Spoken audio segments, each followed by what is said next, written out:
Hello guys, मैं Selv Ankur sir के YouTube channel में आप सभी का स्वागत है। Right now we are studying class 11th chemistry subject atomic structure chapter. और गाइस, इसमें अभी तक हमने बहुत हद तक बहुत सारी चीज़ें पढ़ ली है। प्रीवियस लेक्चर में आपने श्रोडिंजर इक्वेशन पढ़ा होगा। जो गाइस नए हैं, जिन्होंने सब्सक्राइब अभी तक नहीं करा है, subscribe the channel and don't forget to like and share the video. Well guys, अगर हम बात करें वीडियोस की यहाँ पर ऑर्बिटल्स एंड क्वांटम नंबर्स की, तो प्रीवियस वीडियो में हमने अबाउट बात की थी श्रोडिंजर इक्वेशन और श्रोडिंजर इक्वेशन के साइन और sine square, mode of sine square की। अब हम बात करेंगे कि श्रोडिंजर इक्वेशन से, जैसे कि मैंने आपको प्रीवियस वीडियो में बताया था कि टोटल आपके क्वांटम नंबर होते हैं NLMS। ठीक है, ये आखिर क्या होते हैं। और श्रोडिंजर इक्वेशन से 3 क्वांटम नंबर तो फाइंड आउट किए जा सकते हैं, बट एक नहीं। तो आखिर ये क्या चीज़ें होती है और कैसे फाइंड आउट करते हैं, ये हमें नहीं देखना, पर श्रोडिंजर ने क्या क्या दिया था ये हमको देखना है। Well, orbitals and quantum numbers. First of all, किसी भी एटम में इलेक्ट्रॉन का एड्रेस बताने के लिए क्वांटम नंबर डिफाइन हुआ है। ठीक है, to represent the address of an electron in an atom, quantum numbers are defined. Similarly, जो क्वांटम नंबर से आप उसका एग्जैक्ट लोकेशन, उसका शेप, साइज, ओरिएंटेशन, ये सब फाइंड आउट कर सकते हैं। तो इतना आसान नहीं है। प्रॉपर इसको समझाने के लिए अलग अलग क्वांटम नंबर बताए हैं। पहले तो बात करेंगे 3 क्वांटम नंबर की जो श्रोडिंजर से बताए हैं, दैट इज NLM। चालू करते हैं। N, that is principal quantum number. अब आखिर प्रिंसिपल क्वांटम नंबर क्या होता है? बोहर एटॉमिक मॉडल जिन्होंने पढ़ा है, बोहर एटॉमिक मॉडल में एक पॉस्टुलेट में प्रिंसिपल क्वांटम नंबर का जिक्र भी है। उसमें बोला गया है कि N जो है ये जस्ट ऑर्बिट है। क्या है? N जो है एक ऑर्बिट है। जैसे न्यूक्लियस होता है, न्यूक्लियस के first orbit, second orbit, third orbit, fourth orbit होता है। तो इसको 1, 2, 3, 4 इसी को ही स्मॉल n से डिनोट करते हैं। तो the principal quantum number n is a positive integer होता है, n equal to 1, 2, 3, 4 and up to infinite. The principal quantum number determines the size and to large extent the energy of the orbital। जो है principal quantum number, ये size और कितना बड़ा जो है एटम है और कहाँ तक उसकी एनर्जी जा रही है, ये डिफाइन करने के लिए बना हुआ है। वेल, अगर मैं हाइड्रोजन और हीलियम की बात करूं तो n की वैल्यू 1 होती है, लेकिन लिथियम जो है, लिथियम का last electron n equal to 2 orbit में भराता है। ठीक है, जो n है स्मॉल m, वो शेल को भी रिप्रेजेंट करता है, ऑर्बिट बोलो या शेल बोलो। ठीक है, और जैसे जैसे n बढ़ता है वैसे वैसे नंबर ऑफ अलाउड ऑर्बिटल्स भी बढ़ते हैं। Not orbit, orbital. ऑर्बिट को तो बताता है स्मॉल n, अब ऑर्बिटल क्या होता है ये आगे के क्वांटम नंबर से पता लगेगा। अच्छा, टोटल कितने ऑर्बिटल्स होते हैं? तो उसका फॉर्मूला है n square. Total number of orbitals that is n square. All the orbitals of a given value of n constitute a single shell of atom. ठीक है, और जो n है उसके लिए नाम भी दिए हैं बोहर ने, दैट इज 1, 2, 3, 4, 5 को KLMNO डैश डैश डैश से रिप्रेजेंट किया जाता है। ठीक है, उसके बाद में जैसे जैसे आपके n की वैल्यू बढ़ती है, size of orbital also increases. मतलब अगर हम बोलें तो जैसे जैसे n की वैल्यू बढ़ेगी तो इलेक्ट्रॉन जो है न्यूक्लियस से दूर होता जाएगा। ठीक है, since energy is required to shifting away the negative charge. हालांकि अगर एक ही इलेक्ट्रॉन की बात करें तो एक ही इलेक्ट्रॉन को अगर आपको हायर ऑर्बिट में ले जाना है तो you need energy for electron. ठीक है, और n जो है n डायरेक्टली प्रोपोर्शनल होता है आपके रेडियस के। किसके? रेडियस के, मतलब n जिसका जितना बड़ा एटम का रेडियस उतना ही बड़ा। ठीक है, वेल उसके बाद में एजीमुथल क्वांटम नंबर, जिसे स्मॉल l से भी रिप्रेजेंट करते हैं। इसे ऑर्बिटल एंगुलर मोमेंटम भी बोला जाता है या सब्सिडायरी क्वांटम नंबर भी बोला जाता है। एजीमुथल से आपके ऑर्बिटल, नॉट ऑर्बिट, ऑर्बिटल का 3D dimension shape find out किया जाता है। ध्यान रखना, L इज इक्वल टू 0 से n-1 होता है। जैसे अगर n की वैल्यू 3 है तो L की वैल्यू कितनी हो जाएगी? 0 हो जाएगी, 1 हो जाएगी और 2 हो जाएगी। ठीक है, अगर n की वैल्यू 3 है तो n की वैल्यू 3 है तो L की वैल्यू 0 से n-1 हो जाएगी। समझना इस बात। Well for an example n equal to 1 है तो L 0 होगा, n इक्वल टू 2 है तो L 0 भी होगा, 1 भी होगा, और n इक्वल टू 3 है तो 0 1 2 होगा। ठीक है, well each shell constitute of 1 और मोर सब शेल। अब एक जो शेल है वो एक से ज़्यादा सब शेल या सब लेवल कंसिस्ट कर सकता है। The number of sub shell कितने होंगे? तो वही जैसे कि बोला n की जो L की जो वैल्यू है वो माइनस,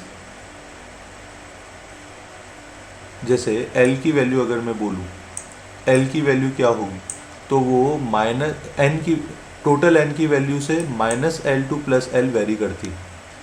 ठीक है, वो हम देखेंगे। फॉर एन एग्जाम्पल जैसे n इक्वल टू 1 है तो L की वैल्यू केवल 0 होगी। अगर 2 सब शेल है तो L की वैल्यू 0 और 1 होगी। मतलब L की वैल्यू n के रिस्पेक्ट में 0 to n-1 वेरी करती है। ठीक है, ये मेंशन भी है 0 to n-1। ओके, उसके बाद में जैसे L की वैल्यू फिक्स है और डिफाइंड है कि L की वैल्यू जो है 0 1 2 3 4 5 के लिए डैश डैश डैश के लिए डिफाइन है कि S P D F G H and so and so and so. मतलब अगर L की वैल्यू 0 है इसका मतलब वो S ऑर्बिटल है। अगर L की वैल्यू 1 है इसका मतलब P ऑर्बिटल है, 2 के लिए D, 3 के लिए F, 4 के लिए G, 5 के लिए H and so and so and so. ठीक है, बात समझ आई? That is azimuthal. तो देखो यहाँ पर अगर n की वैल्यू एक टेबल में देखें 1 है तो L तो 0 ही होगा, तो सब सेल नोटेशन कैसे हो जाएगा उसका? 1s। अगर n की वैल्यू 2 है और L 0 है तो सब सेल हो जाएगा आपका शेल नोटेशन 2s। अगर लेट से n की वैल्यू 4 है तो L की वैल्यू 0 1 2 3, तो 0 मतलब s, 4s, 1 मतलब p, 4p, 2 मतलब d, 4d, और 3 मतलब f, 4f। इस टाइप से सब शेल नोटेशन हो जाएगा। Third quantum number that is magnetic quantum number, या इसे मैग्नेटिक ऑर्बिटल क्वांटम नंबर भी बोला जाता है। वेल अगर मैग्नेटिक क्वांटम नंबर की बात की जाए तो ये जो है it represent the proper orientation of orbital. क्या करता है? It represent proper orientation of orbital with respect to standard set of coordinate axis. ठीक है, वेल यहाँ पर m की जो वैल्यू है m की वैल्यू -L से +L तक होती है इंक्लूडिंग 0। m की वैल्यू क्या होती है? -L2 +L including 0। जैसे अगर L इक्वल टू, यहाँ मैं थोड़ा सा आपको बोलता हूँ, वेल अगर मैं बोलूँ L इक्वल टू अगर मैं बोलूँ, या रैंडम एग्जांपल ले लेता हूँ कि L इक्वल टू हो जाएगा लेट से आपका 4, तो m क्या करेगा आपका? m हो जाएगा आपका आपका minus L to plus L, ठीक है, minus L to plus L. So M equal to कितना हो गया, 4 है, तो एम इक्वल टू -4 -3 -2 -1 0 1 2 3 4, ये आपकी टोटल एम वैल्यूज होगी। कितनी हुई, minus L to plus L, ठीक है, दिस वन इज प्लस। सो यहाँ पर एम की वैल्यू होगी -4 -3 -2 -1 0 सॉरी अबाउट दैट 1 2 3 4, ठीक है। वेल सो यहाँ पर ऐसे ही छोटे छोटे एग्जाम्पल यहाँ पर डिफाइन किए हुए हैं। मैंने आपको सिंपलेस्ट वे में बता दिया। अगर L की वैल्यू 0 है तो M की वैल्यू 0 होगी, अगर L की वैल्यू 1 है तो M की वैल्यू -1 0 +1 ऐसे होगी। तो टोटल नंबर ऑफ, एक और चीज़ है कि जैसे अगर L की वैल्यू 0 है, सब सेल नोटेशन क्या है S, तो नंबर ऑफ ऑर्बिटल कितने हो जाएंगे 1, P के लिए कितना हो जाएगा आपका 3। तो ये वैल्यू कैसे आती है, तो एक फॉर्मूला होता है guys, that is m is equal to, यहाँ पे मैं फॉर्मूला लिख देता हूँ कि m is equal to 2l plus 1, ये फॉर्मूला होता है। और यहाँ कैपिटल को न लिखते हुए स्मॉल से लिखूंगा, तो m is equal to 2l plus 1, ये फॉर्मूला है कि m की टोटल वैल्यू कितनी होती है। ये सब एक्सप्लेनेशन मेरे कंपटीशन एग्ज़ाम की वीडियोस में तो है ही, लेकिन आप यहाँ जैसे S की वैल्यू 1 कैसे आई, P की वैल्यू 3 कैसे आई, G की वैल्यू 9 कैसे आई, ये आप गाइस इस फॉर्मूले से कैलकुलेट कर सकते हैं कि m is equal to 2l plus 1 होता है।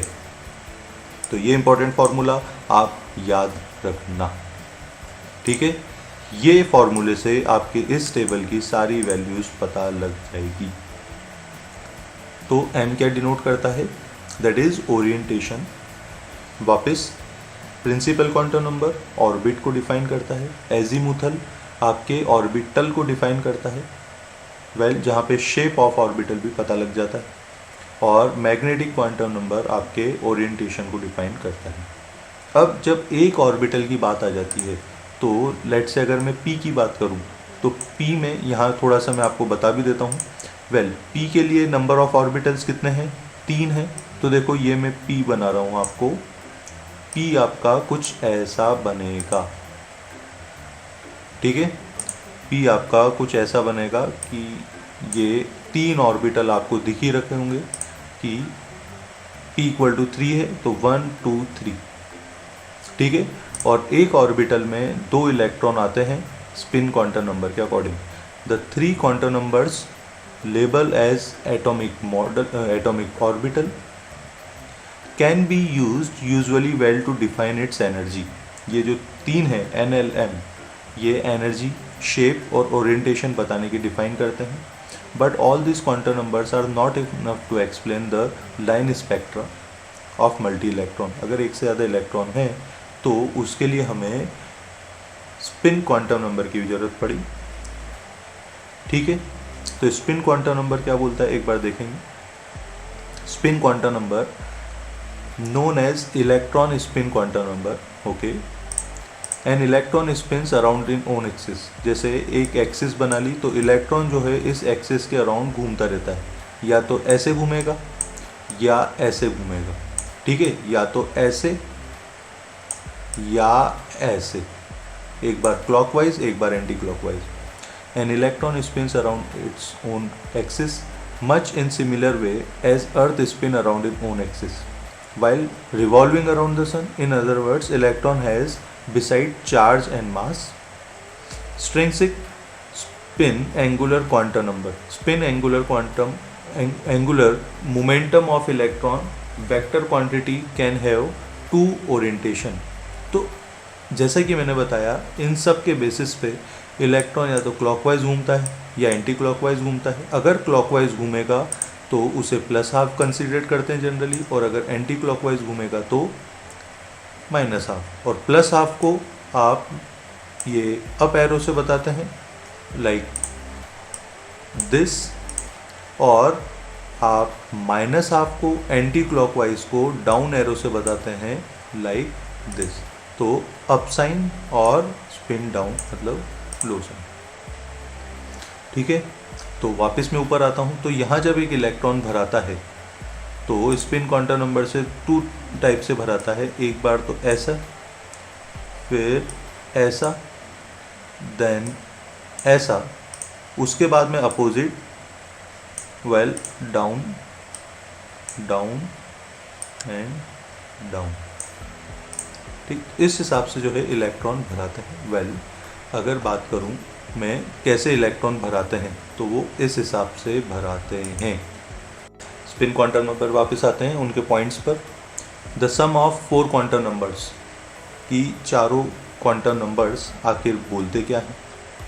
एन क्या डिफाइन करता है, एक छोटा सा कंक्लूड हो जाएगा। एन डिफाइन करता है आपका साइज ऑफ ऑर्बिटल, ठीक है, और as well as energy of orbital. L क्या डिफाइन करता है, आपका शेप ऑफ ऑर्बिटल, जहाँ पर 2l+1 जो है orbital of each type in subshell आ जाएगा। एस के लिए एल की वैल्यू केवल 1 होती है, दैट इज 0। पी के लिए 3 होती है, -1 0 +1। डी के लिए 5 होती है, -2 -1 0 +1 +2 एंड सो। ठीक है, उसके बाद में एम जो है ml और ms, मैग्नेटिक क्वांटम नंबर, ये इसका ओरिएंटेशन बताता है। ओरिएंटेशन तो टोटल m की वैल्यूज़ यहाँ पर 2l+1 होती है, टोटल m की वैल्यूज़। तो जैसे बता रहा हूँ ना, -1 0 +1, ये m की वैल्यूज़ ये आपकी 2l+1 से फाइंड आउट हो जाती है। It means that the number of orbital is equal to number of ways in which they are oriented.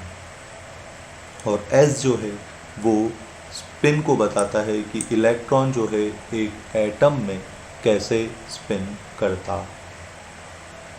Well अगर इसी के बेसिस पे हम क्वेश्चन पे चलें तो what is the total number of orbitals associated with n = 3। तो n = 3 है तो टोटल नंबर ऑफ कितने एसोसिएट होंगे, तो अब आप ही निकाल लीजिए।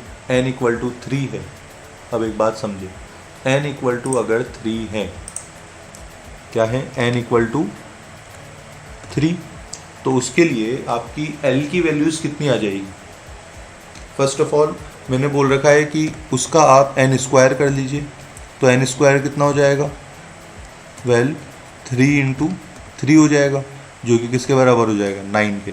बट ये टोटल वैल्यूज़ कौन कौन सी होती है, ये 9 वैल्यूज़ कौन कौन सी होती है, तो उसके लिए 3 के लिए या तो बनेगा आपका, वेल n = कितना हो गया, 3, तो l = कितना होगा, l = होगा या तो 0 या 1 या 2।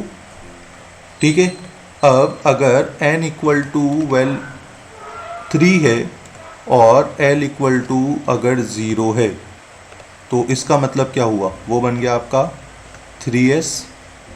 क्या बन गया आपका 3s। अगर आपका n = 3 है और वेल l = 1 है, तो आपका क्या बन गया, 3p। क्या बन गया आपका, 3p बना ना। अब अगर मैं बात करूं 3s के लिए, तो l की वैल्यू कितनी हो जाएगी टोटल, 1। p के लिए कितनी हो जाएगी, 3। तो यहाँ पर आपकी वैल्यू हो गई m = कितनी हो गई, 0, क्योंकि a की वैल्यू होगी, l से डिपेंड करती है। और यहाँ पर अगर मैं n = 3 और l = 1, तो दैट इज़ 3p।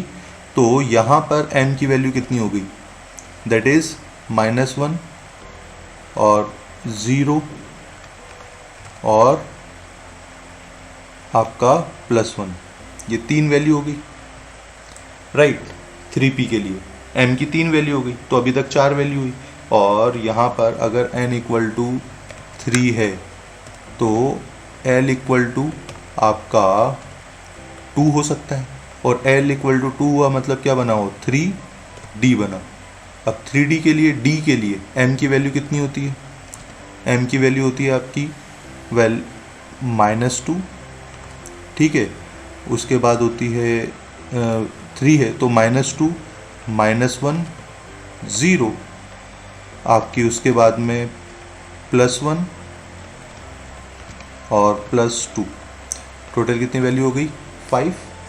तो मैंने आपको प्रॉपर इस क्वेश्चन का एक्सप्लेनेशन बताया है। अगर मैं बात करूं, यहाँ पर m की वैल्यू 1 हुई, यहाँ m की वैल्यू 3 हुई, यहाँ m की वैल्यू 5 हुई, तो 1 + 3 + 5 दैट इज 9, ठीक है। यहाँ पे इसको वैसे भी बता रखा है, मैंने आपको प्रॉपर दूसरे तरीके से बता दिया।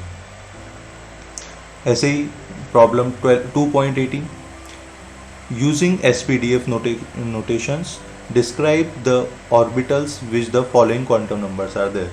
जैसे 2L मतलब 2p बना आपका, और n इक्वल टू 4 है, L इक्वल टू 0 है, तो ये s होता है, तो 4s। n इक्वल टू 5 है और L इक्वल टू 3 क्या होता है, d, तो L इक्वल टू 3 f होता है, तो बना 5f, और L इक्वल टू 2d होता है, तो 3d बना, दैट इज।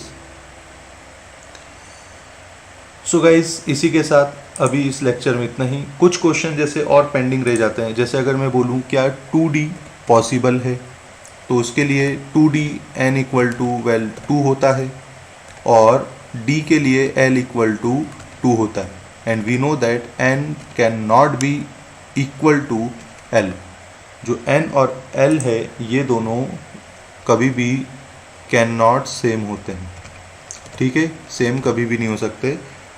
तो यहाँ पर 2D पॉसिबल नहीं है। इस टाइप से छोटे मोटे क्वेश्चन तो आते ही हैं जो हम टाइम के साथ देखते रहते हैं, और ये मेरे कंपटीशन एग्ज़ाम में तो बहुत वीडियोस में बहुत अच्छी तरह डिस्क्राइब है। सो गाइज, अभी इस वीडियो में इतना ही। नेक्स्ट वीडियो में हम पढ़ेंगे इंटरेस्टिंग शेप ऑफ ऑर्बिटल्स, और बाद में देखेंगे कि कैसे एक जो इलेक्ट्रॉन है एक एटम में फिलअप होता है, और हम चैप्टर के ऑलमोस्ट लास्ट पार्ट्स में ही हैं।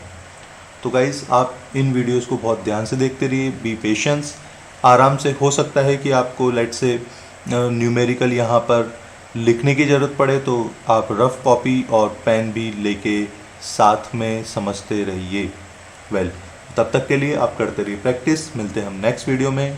अभी के लिए don't forget to like, share and subscribe the channel, as well as press the bell icon so you'll get the latest notification.